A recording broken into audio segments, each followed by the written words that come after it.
So everybody, good evening. It is this week's edition of Album of the Week, and I thought I would start off, kind of doing this a little bit early. I know I was talking about doing it on Monday, but I think Sunday is a better day because it's one of those things. Sunday is kind of the tail end of the week, right? So it makes more sense. But anyway, getting to it, Grachan Moncur III's Evolution. This is the reissue. The Blue Note reissue came out a year or two ago.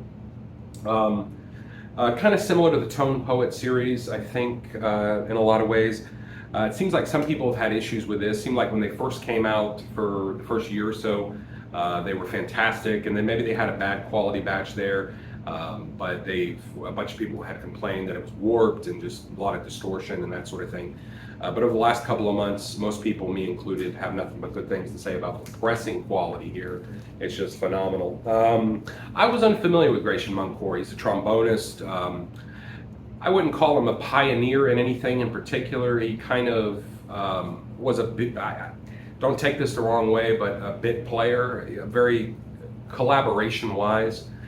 He was not much a solo artist, not in the sense of like Coltrane, for example, or Miles Davis, or Herbie Hancock for that matter, but he was more of a collab artist. He played with other guys, in particular Lee Morgan, Wayne Shorter. He did play on an album with Herbie Hancock as well. And he's most remembered, he passed away last year, and he's most remembered for his sort of contributions to avant-garde or free jazz. This is his first, more or less, as a leader, solo artist, however you want to say that. Of course, more as a leader, that's a way to look at it. Album, Evolution, released in Blue Note. This was his first one for Blue Note, and by all intents and purposes, it's considered one of, by those familiar with the Blue Note catalog, it's considered one of Blue Note's finest ever releases. It's a fantastic album. It doesn't have that many tracks on it. It's only 4.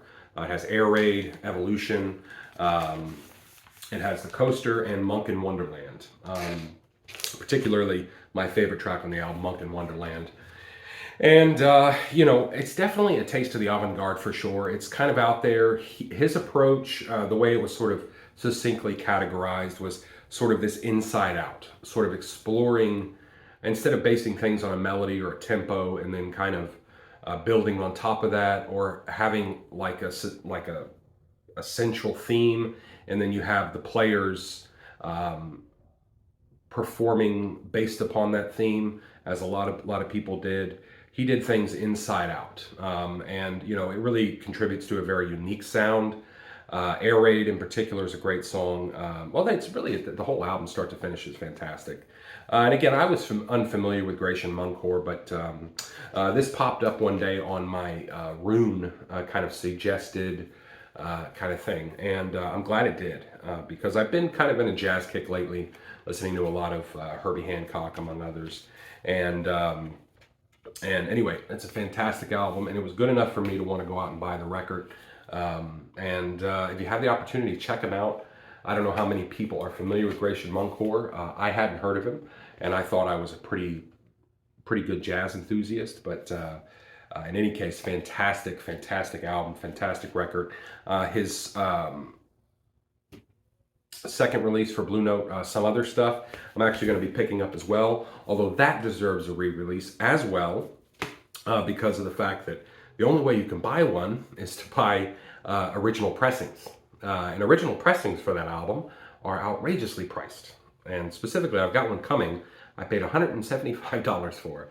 And I try to buy Very Good Plus. I don't like to buy albums that are terrible, or good or very good, because you never know what you're going to get, number one. Number two is it really just distracts from the music. I mean, if you're going to pay, let's say $90 with shipping on Discogs for an album that's in the very good condition, and you get it, and there's a whole bunch of pops and clicks, and it's a noisy album, it just really distracts from the music, doesn't it? I'd rather spend the extra bit of money, in this case double, to really get something that's going to sound great and play great and everything like that. So I'm excited to get some other stuff.